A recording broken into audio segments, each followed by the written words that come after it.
شرط ہے، ایک ایمان اور ایک احتساب.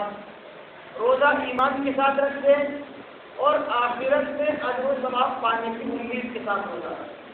دو نیتیں ہونی چاہیے. ہم روزہ رکھتے ہیں، اللہ کا فضل ہے ہم نے روزہ رکھا، لیکن اس سے نیت خالص ہونی چاہیے. دو نیتیں اللہ کے نبی صلی اللہ علیہ وسلم سے بتائی.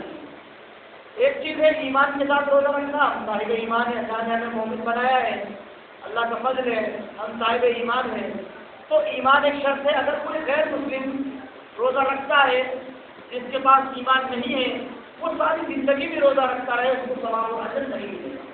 اس لیے کہ روزے کو مشروط کیا گیا، روزے کا ثواب طے کیا گیا اس کے ساتھ، ایمان کے ساتھ. منفا رمضان ایمان، ایمان بھی ہو تب روزہ رکھے تو روزہ معتبر ہے.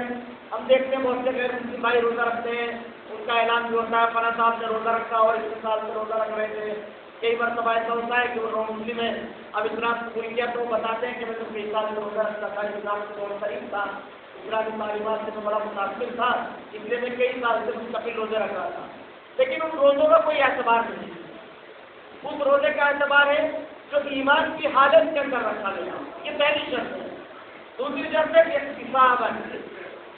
احتساباً، یعنی روزہ رکھے اور اس امید کے ساتھ کہ اللہ سبحانہ و تعالیٰ کا حکم مان کر میں روزہ رکھ رہا ہوں تو مجھے آخرت سے اس پر اجر ملے گا، آخرت سے اس پر اجر ملے گا. اپنی نیت کا استحضار کریں. ابھی آپ بیٹھے ہوئے مسجد میں اللہ کے گھر میں آج بھی اس روزے کا استحضار کریں کہ یہ روزہ ہم نے اللہ کو راضی کرنے کے لیے رکھا ہے، اللہ کا حکم مان کر رکھا ہے اور انشاءاللہ اس پر ہمیں آخرت کا اجر ملے گا. ٹھیک ہے.